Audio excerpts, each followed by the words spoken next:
This is the Horse Radio Network. This is episode 176 of Horsemanship Radio, brought to you by HandsOn Gloves, all-in-one shedding, bathing, grooming gloves. Horsemanship Radio is part of the family of the Horse Radio Network, and today we have one after another of champions who love their horses.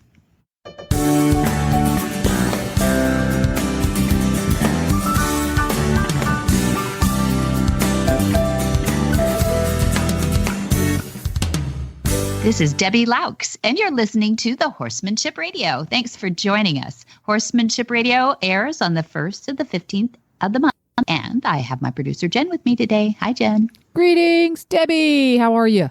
I'm good. We had some fun putting this one together. I can't believe how many cool people we got all packed into one episode. This is jam-packed. I think this might be the best guest wrangling you've done yet, because our first interview today is with not one, not two, but three real movers and shakers in the reined cow horse world. It was a fascinating conversation for me to listen to because I'm an outsider looking in. I'm not all that familiar with reined cow horse, and it really gives you a feel for the passion and the mission that got that discipline and that culture started. And it was really interesting because it's also very generational, because Monty was there when it really got started, and he was already an accomplished horseman when it got started. And then you have Zane and Corey, who are current champions in the discipline. And it's a very interesting conversation to listen to. I thought so too. I mean, whenever you can get two guys that have accomplished, they won the actual title of World's Greatest Horseman and Futurity Open champions and $1 Million Men. Both of them are $1 Million riders. And Corey actually is just surpassed. He went into the next stratosphere, which is $2 million men. And you know what? They talk about their horses. And I love that. I love that. They don't even know how much they won. They're like little kids listening to them. You're going to love this conversation, everybody, because they're like little kids talking about their horses. So, and let's not delay, because after we chat with Zane and Corey and Monty, we're going to also chat with Kristi Wysocki, who is an accomplished dressage judge and competitor, and chat a little bit about how she's really embracing technology to help dressage enthusiasts and riders in general keep learning when it's tough to get out to horse shows and clinics. Hi, I'm Monty Roberts, and am I excited to bring you the news of a revolutionary, new, all-in-one shedding, bathing, grooming tool, HandsOn Gloves. They are fantastic. And you believe me, I've tried them all. HandsOn outperforms traditional curry combs, shedding blades, metal bristles, and all those things. Most animals will gravitate to you for more grooming and petting time. If you wear them, your animals will love you more for it. While using the HandsOn gloves, you can easily handle water hoses, shampoo bottles, lead ropes, leashes, and anything you want with them on your hands. They are easy to clean, and they massage muscles and stimulate circulation while helping to distribute natural oils for a healthy skin and coat. HandsOn is changing the way we bathe, de-shed, and groom our animals forever. HandsOn Gloves. They are fantastic. Our first guest is Zane Davis. He's the son of a saddle bronc rider and rodeo producer Sean Davis. Zane grew up around horses and cattle, and while in high school, he dabbled in the racehorse world as well, breaking and exercising thoroughbreds on the track. Although he has said he doesn't regret the teenage growth spurt, which made him unsuited as a jockey. Zane Davis was Monty Roberts' first tour rider for a couple of years. And then Zane went on to win not only several Snaffle Bit Futurity Open Championships. He also won in 2019 and 20 the Futurity Open Reserve Champion and the World's Greatest Horseman Reserve Champion aboard Ruby's Radar.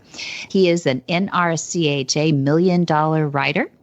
Next, we have Corey Cushing on the same interview. First professional breakthrough came in 1999 at the National Reining Horse Association's Futurity. And when he was a 19-year-old assistant trainer, he won the NRCHA Futurity Intermediate Open Championship and qualified for the Open Finals aboard Twice as Shiny. And people will remember that horse. Beautiful. As his career steadily progressed, Cushing's reined cow horse accomplishments moved into his spotlight. Cushing credits his family and friends and mentors for guiding his success.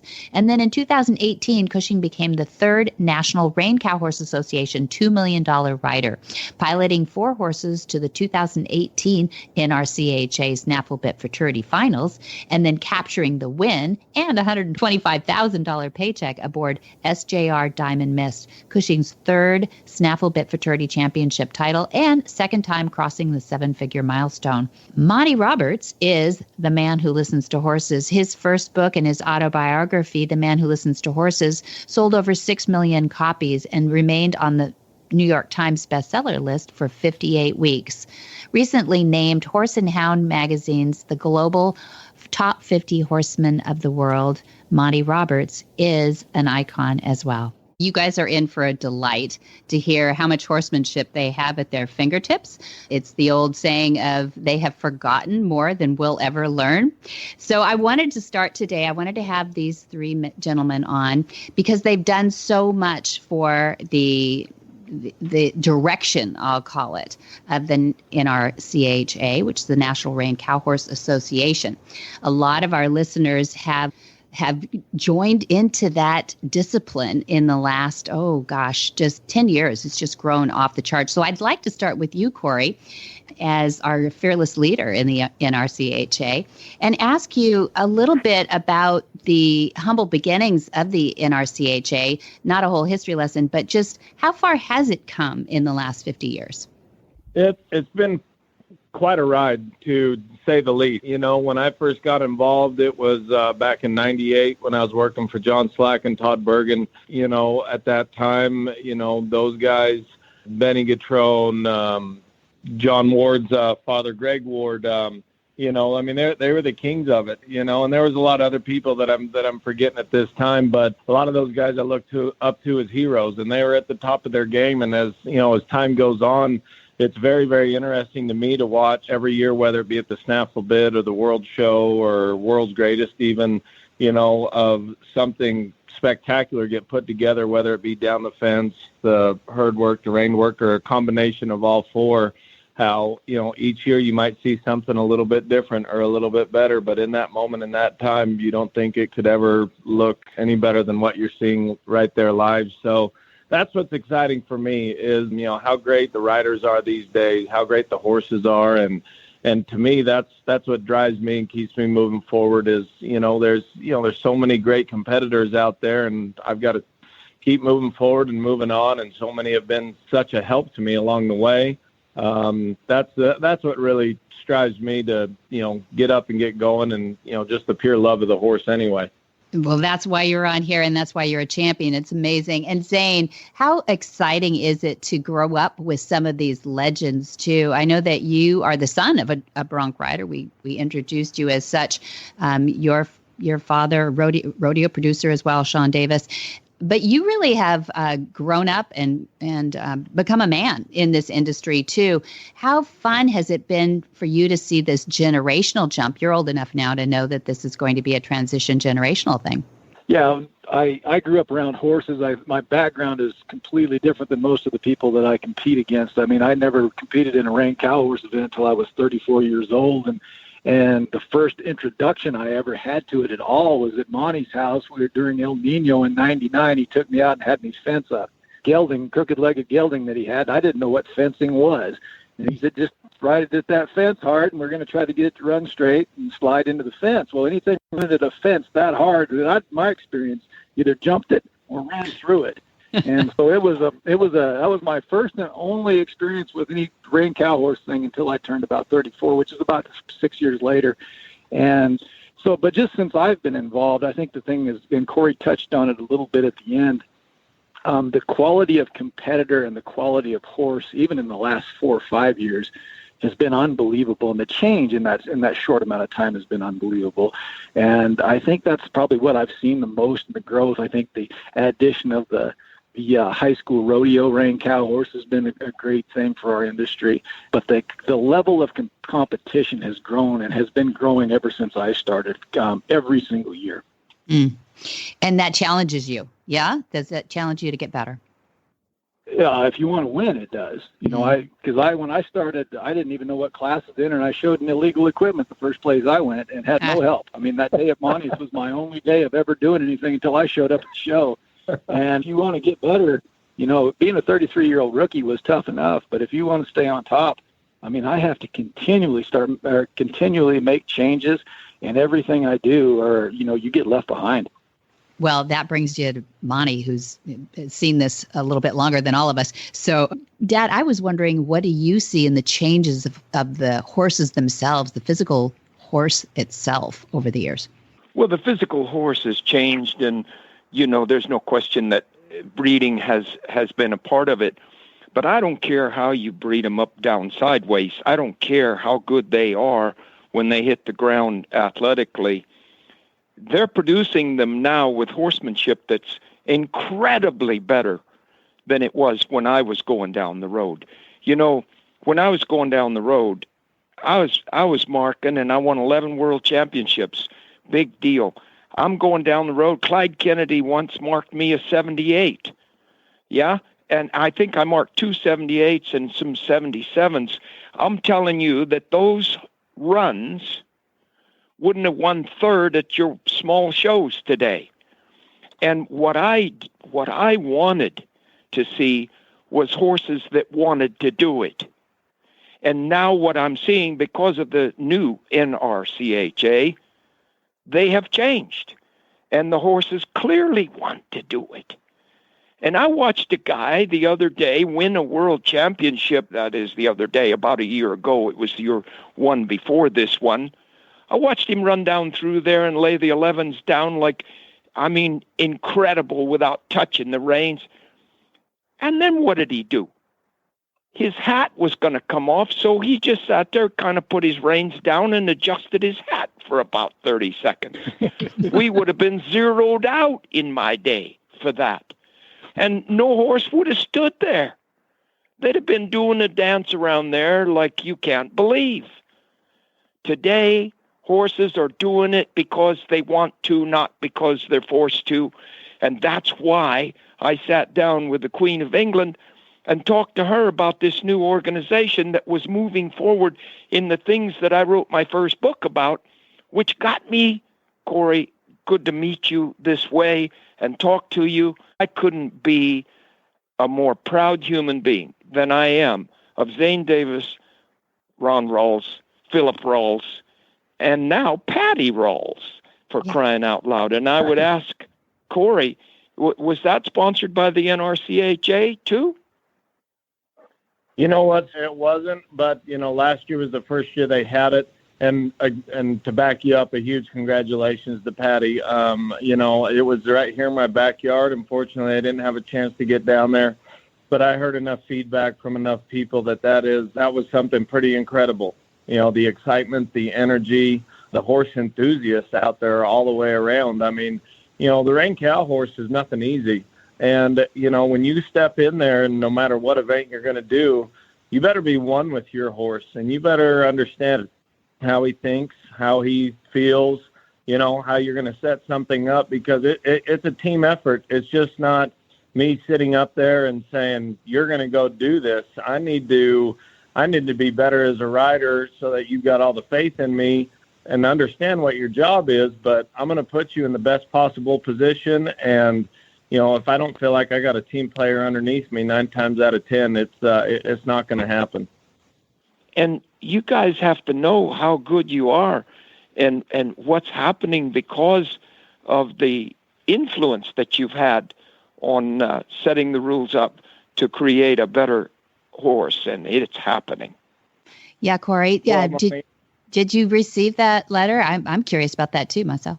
Yes, I did, and I was just letting Monty finish. I did receive that. It showed up right about the end of November, sometime in there, And when we had our budget meeting in December, it was handed to me by the girls in the office, and I opened it and read it to the whole board and to the office staff. And it was something that at first, they all were kind of looking at me like, what's going on? And then, when I passed it around and everyone got to, read it and see that this is a for real thing, it made everyone sit up a little bit taller because, we do all take pride in our horses.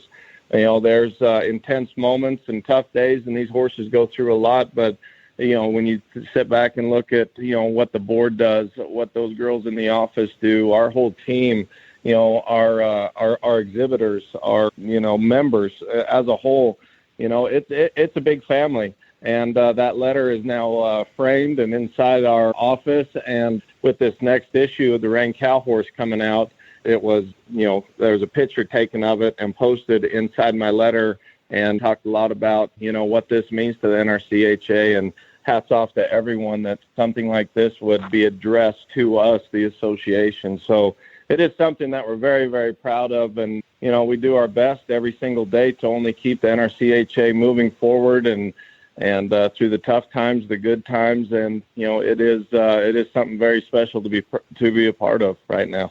I'll tell you what, it'll be my promise to you, and even if I've got to get a hold of you after our talk here, to make sure she gets the Reined Cow Horse magazine and see that in there, and we'll send her, her own copy, and hopefully she can look at that, and there's enough words expressed there that, she understands our thanks for what she has done for all of the horse industry, and how it only brought a lot of smiles to the association.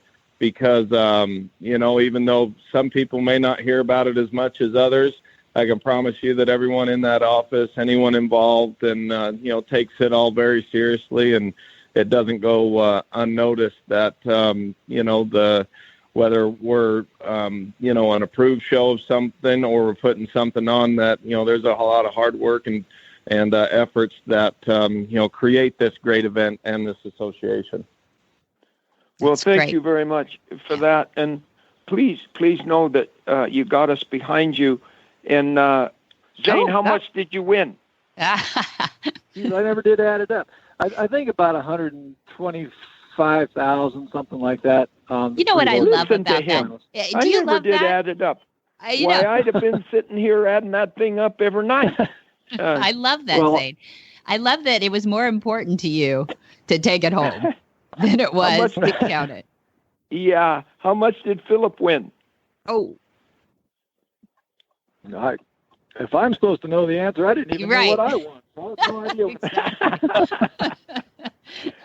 Yeah, I can't. I can't honestly tell you either. How much he won. I will say that it was sure an incredible finals. The adrenaline, the energy, and with some changes and some moves here in the last couple of years, and this association is just continuing to grow. The payouts are getting better. At our budget meeting, there's over because with as tough a year as it has been, with COVID and whatnot, the success at our shows were way up as far as it being, making a little bit of money, and rather than taking that money and just leaving it sit in the bank account, we took a little over 100,000 and added it to all the shows, or numerous shows where it best seemed fit.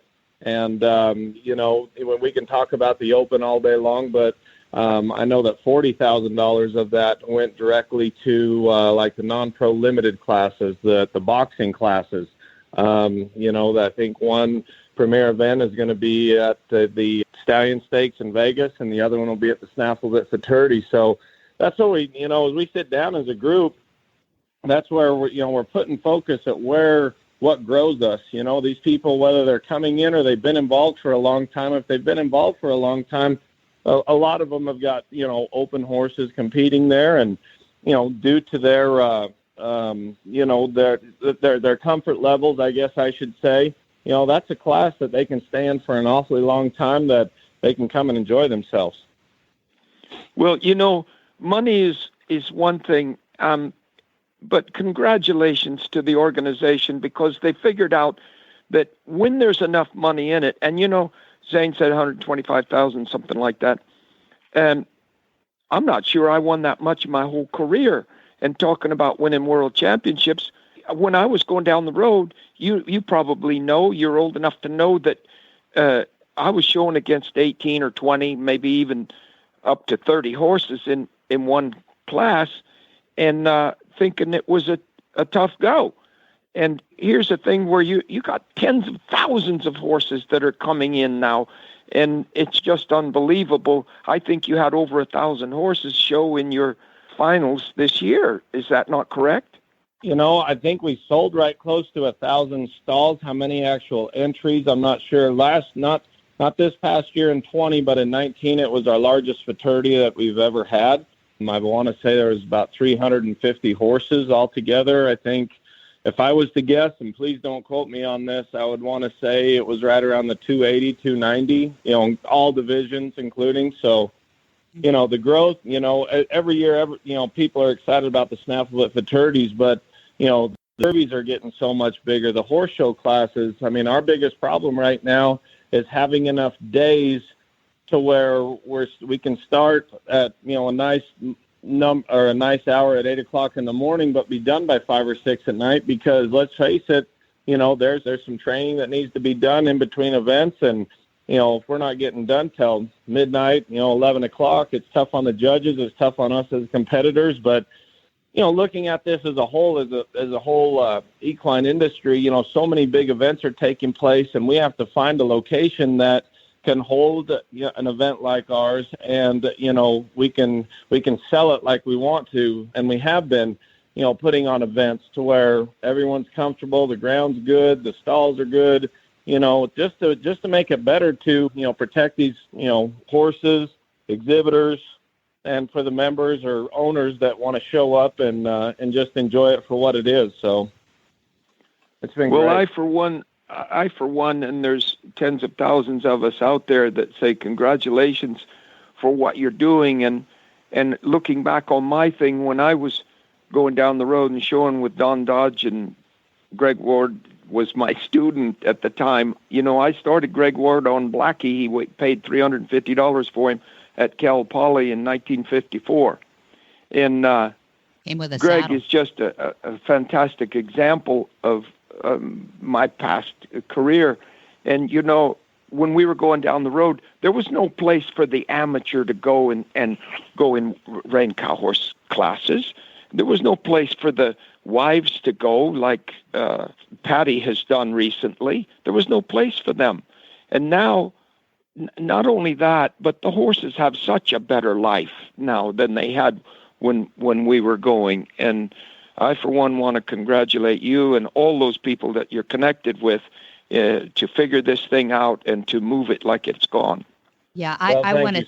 Yeah, I want to thank you all three of you champions, for being on today too. And I want to have you back on the next accomplishment, which will probably be really soon. You guys are doing amazing things in all different areas, but the winner here is the horse. I think the horse comes out on top in this whole effort to make all these things that you talked about today greater. So thank you for joining us on Horsemanship Radio today, and I'd love to have you back.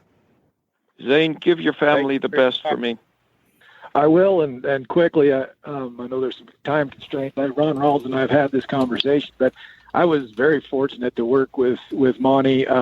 Everything that ever happened good to me in the horse business, I can trace back to my time with him and what he did for me. And it was an unbelievable experience, and I wouldn't have gotten what success that I have if it wouldn't have been for him. So, and I know Ron felt the same way. So I really appreciate everything you've done for me.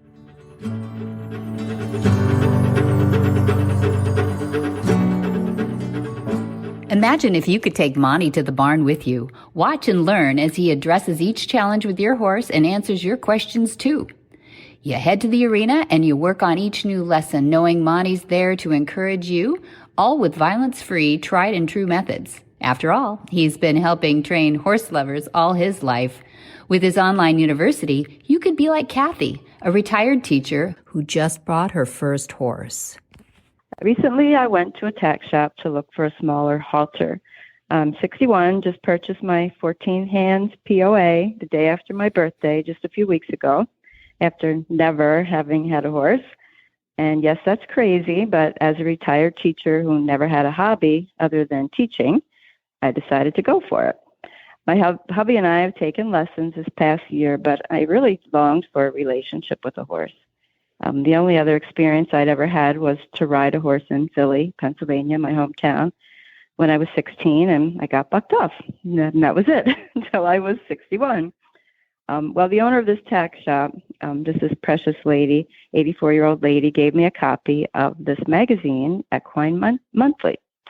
And the article I read in it was Horses Are Biofeedback Beings. And it was just so interesting. I really felt like I just found a pot of gold when I read it, because in it talked about Monty's online university and that I could have access to 575 videos for $10 a month. And before that, I was just searching YouTube for everything I could find. But truthfully, that's just a pain. I love that the uni videos are concise and they're in order. They have extra notes and a quiz. And I just can't thank you enough for the huge blessing of your online university. It really has changed my life, and I will never be the same. I've had my horse Jack now for 7 weeks, and thanks to the videos, I've done join up with him, and it really worked like a dream.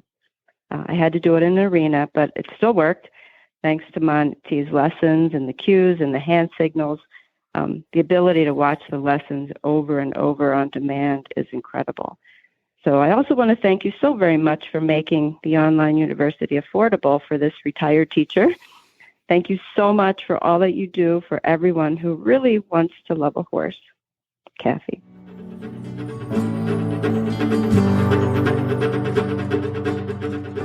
Kristi Wysocki is an FEI 4-star dressage judge, an FEI 5-star Para Dressage Judge, and the Dressage Sport Horse Judge, Instructor, and Consultant Extraordinaire. She pivoted during COVID and helped experts in her industry to navigate judging horse shows in 2020. In addition, she has created a course online that launched in this January of 2021 that has been very well received. Well, welcome, Kristi Wysocki. I am so excited to have you on. I got this little email from a mouse that said, boy, this is a great interview, this Kristi Wysocki. You got to talk to her about 2020. How are you doing right now?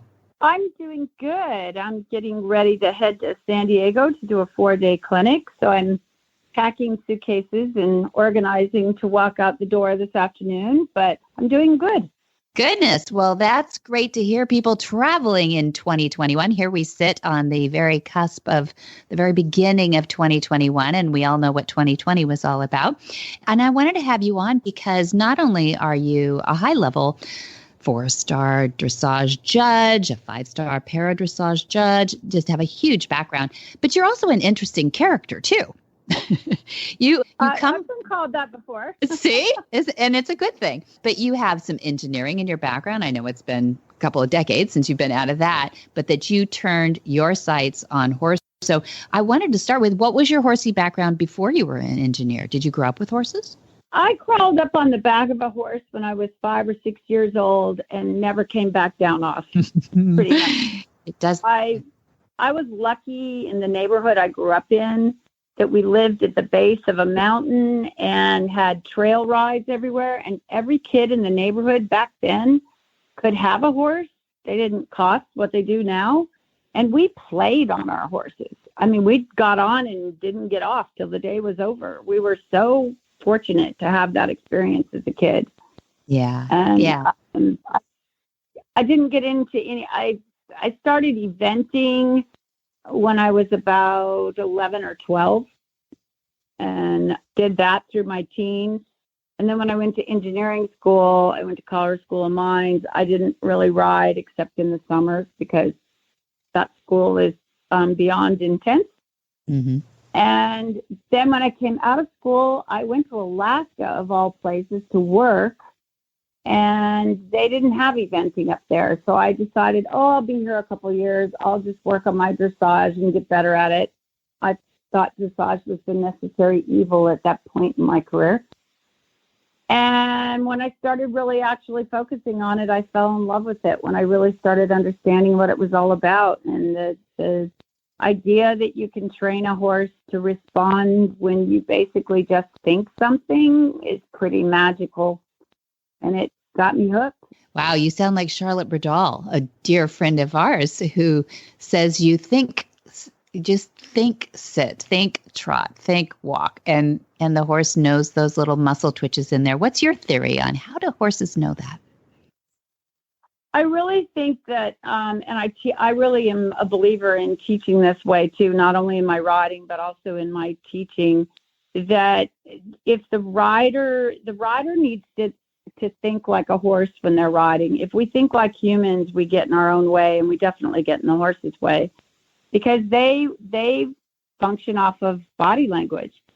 And so if I use my body language correctly, which means I have to think about what I want to do next, not think about what I don't want, then my body language will tell that horse what I want without me having to have a big event and conduct an orchestra.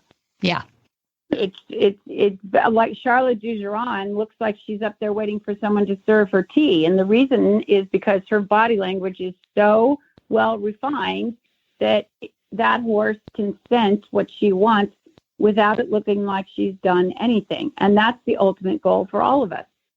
So what comes first, the horse and your partnership, or your ability as a rider to project that and become a partner with the horse? For me, it's always been, I guess, my passion and my love for the horse. I think I've developed bonds with every horse just from the get-go. I mean, even when I've gone to buy horses, the ones that I've come home with, I've known within a couple of minutes that we would make it together. And even though, I mean, the first FEI horse I ever sat on, I felt like a kid who had flown a Cessna that had just been handed a 747. The only button I could push was the passage button, and I couldn't find the off button. You couldn't find the off button. I massaged and massaged and massaged. I was like, where do you turn it off? And they all just said, smile and wave, have fun. But for me, it's always been the emotional bond with them. And then I've had to learn. I was not necessarily a natural rider in terms of being a perfect dressage rider. I had to work hard at it, but because of my bond with the horse, it gave me a lot of incentive to do it right. Because when you do it with the minimal aids and you do ride them magically off your seat, I've never tried any drug out there, but they can't top that, I'm sure. I know it. It's an amazing high to have a horse just sense that and do. I mean, I've had horses that I think would have walked through fire for me because they believed in me so much. And to have that relationship with an animal it's amazing. Yeah. Yeah. And when you say you're not a natural, this is a person who has earned a bronze, a silver, a gold at the USDF competition. So I know that you've worked yourself to a very high level. But do you think sometimes that the person, it doesn't just come completely naturally to and has to work harder than maybe some? Do you become a better teacher that way? I do think sometimes it makes us a better teacher because we had to learn it and didn't just naturally do it from the get-go. And so when a rider is struggling with something, oftentimes I see myself at some stage of my riding development, and I think it does make it a little bit more not precise, but more empathetic to the rider. Yes. And I can give them more details of, like, I don't even use the word half fault, which is probably the most used word in the dressage community. But I don't think it's of value when I teach people because there's more definitions of the half fault than there are moments on a horse because every half fault is entirely different. And I prefer to tell the rider exactly, you need more inside leg. You need a little bit of play on your outside finger. You need to move your seat more. You didn't keep moving in your seat when you wanted the horse to go and that kind of thing, because I think there's too much mystery in our sport, and I don't like mystery. I like I like to understand what I'm doing, and I want my students to understand what they're doing, because that's when you can have that magic with the horse, and you can tell them so quietly what you want that they do respond as if you did nothing. Mm-hmm.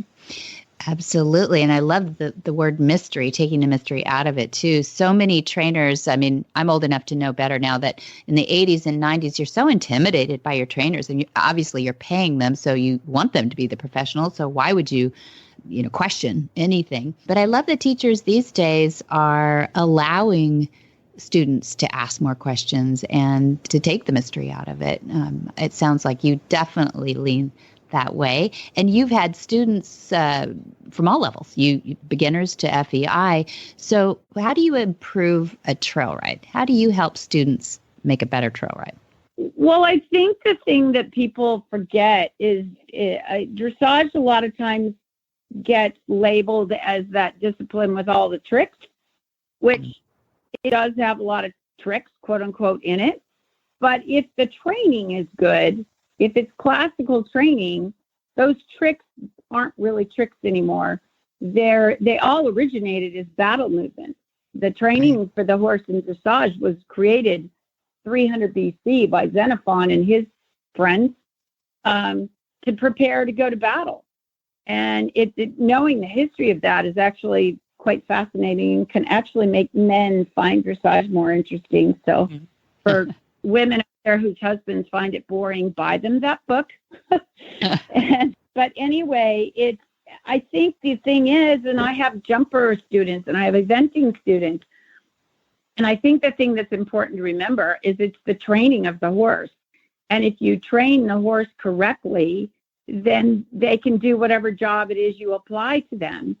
And I think one of the biggest things to help someone who, for instance, who wants to trail ride, and not necessarily do any particular discipline, quote unquote, I think is to give them the tools in their toolbox where they have the confidence to go out on a trail and feel that they do have this partnership with this 1,200-pound orangutan, that if a deer jumps out from a bush, that the two of them can handle it as a team.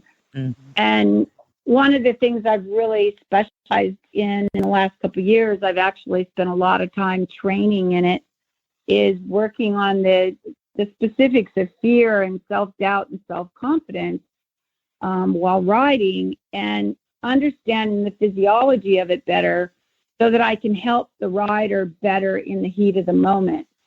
And I love teaching people to do a really good pirouette and to teach them the piaffe. Those are magical moments. But I have to say the most magical moments I've had teaching have been when I've had a rider that went very high on the scale of fear, and in a matter of seconds, we were able to bring them back down to neutral and breathing and back to a partnership with the horse. And by the end of the ride, laughing and having a good time, and the next day believing that they could ride the horse and that they could overcome their fear. Versus traditionally, a lot of times trainers, I had it done to me, well, there's nothing to be afraid of. Well, that doesn't matter. If the person is afraid, the person is afraid. And you have to work through the fear. You can't just bury it. And I think that's why dressage training can help riders of any discipline, is because it is the correct training of the horse. Right. Correct. And understanding of the horse too. So I love that answer. Thank you. And you have done, I know it's a COVID year and it's probably fatigue of talking of COVID, but you did some remarkable things. You help some experts in the industry to navigate getting 4 horse shows done in 2020 when everyone was saying it couldn't happen. And people were really wanting horse shows too. So we were trying to behave and figure out how to do this. But what did you do to figure out how to do it? Well, I was involved with the U.S. Dressage Federation end of things on specifically trying to determine what protocols would have to be in place in order for horse shows to be held again. the U.S. Equestrian Federation, of course, the governing body, they had to come up with many, many, many presidential modifications to all the rules, because we basically were going to have to break a lot of rules in order to have horse shows. And then we also had to add in some additional requirements. So I was on one of the task force in helping to work through that part of it, specific to the dressage shows. And I'm also the chair of the Sport Horse Committee for USDF, which is related to the breeding stock and the young horses. And so we also had to work through, could we have the breed shows and the showing the horses in hand and that kind of thing. And then I actually participated in 4 shows after that protocol was established, and some of the shows did decide to go forward. And the shows I was involved in were run very, very well, and the safety measures I thought were taken. Everybody took it very seriously. The competitors were trying very, very hard to stay within the protocol so that we could have the horse shows and everybody could still have fun, but feel that they were safe and we weren't, putting people at a high risk. And I guess the most impressive part of that whole thing for me was I was honored to serve on the panel for the Dressage Festival and the Young Horse Championships in August at Lamplight. Okay. And a young lady who was riding in the Young Rider Championships, the top 12 in the country, was the highlight of her young life, rode the first day, and then heard later that day that she received a phone call that she had been in contact with someone who tested positive. Right. And this kid who was somewhere 17, 18, somewhere in that age range, called show management and said, I don't think I should come back. She did the right thing. It was, and a teenager, that's not always the easiest thing. She did the right thing. She had someone else come back to the showgrounds to get her horse so that she was not even on the grounds again, and lost her opportunity to carry on with the show. And then the next day received notice that it was a false alarm. Ouch. That particular young lady posted on Facebook about her disappointments, but that she did feel she had, she was glad she did what she did, but she was very disappointed. And as a judge, we normally don't comment on people's results and that kind of thing. It's sort of frowned upon.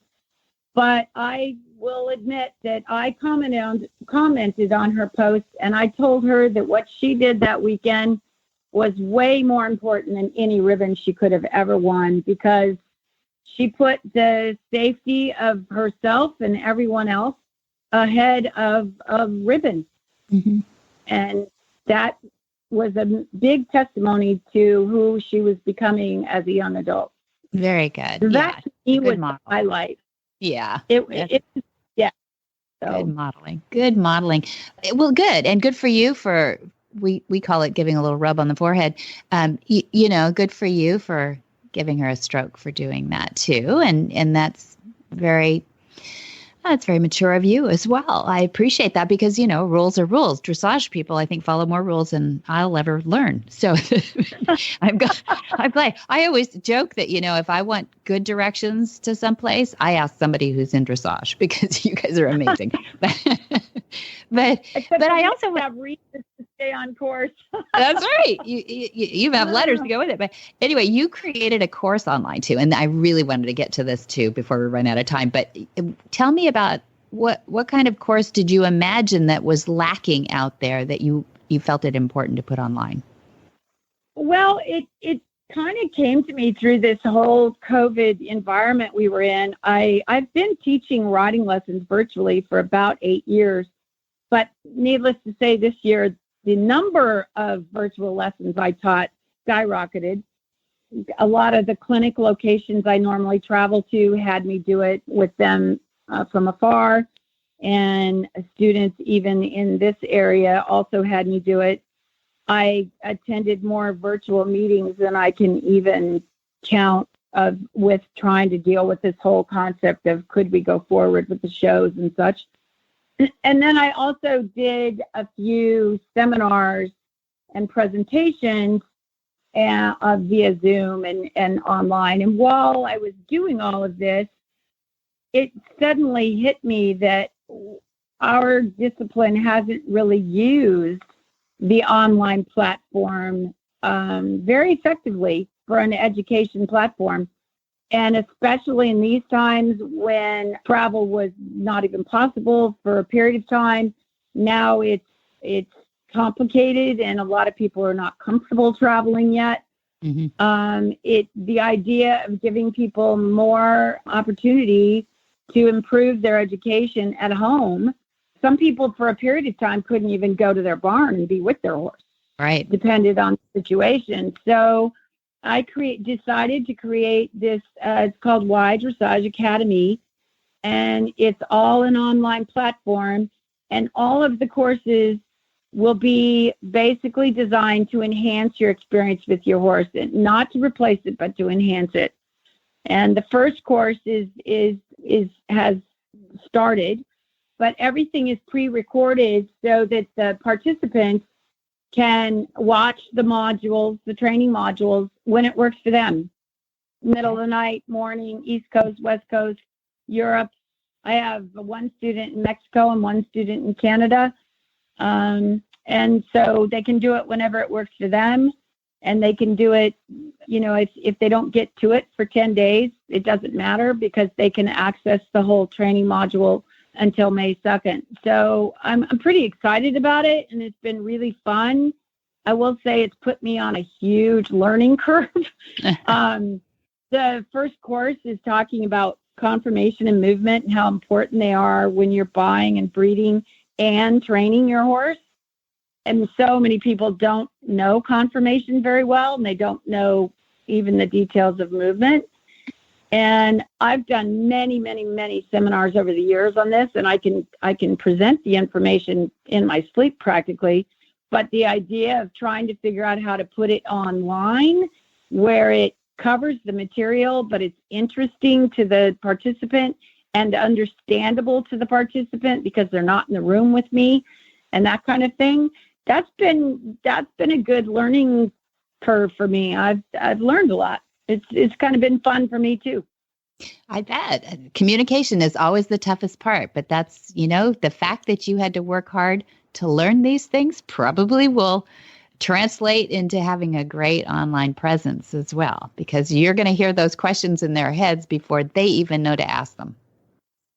It's been fun. The platform I'm using is really an amazing program, and they're allowed to go in and put discussion in each module, and it's really been fun to see the questions that come up. And we have a Facebook group page for everyone in the course, and people are posting what they're doing because I've given them homework assignments so that they can learn how to do the things I'm teaching, to really get to know the horse's conformation and movement. And it's been a lot of fun to see people interact and the questions that come through, and then when I give the answers, then other people pop in, and it's been kind of fun.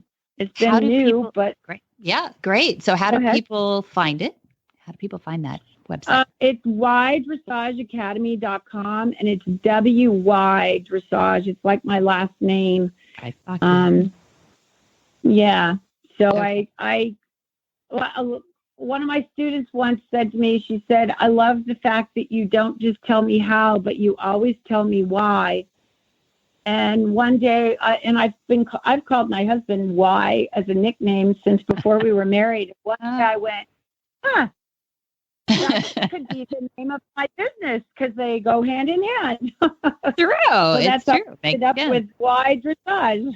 ydressageacademy.com. Okay, so people can find it there. Can listeners of Horsemanship Radio get on there and tootle around a little bit and see it? Absolutely. You can go onto the website and there's a video and there's a course synopsis. You can kind of see what it's about. People can join in midstream. It has started, but you're never late for class. Okay. That's another good thing. I tried to sleep through geology my freshman year in college every year, so maybe that's what made me to go this route. That's right. But, can you wear sweats?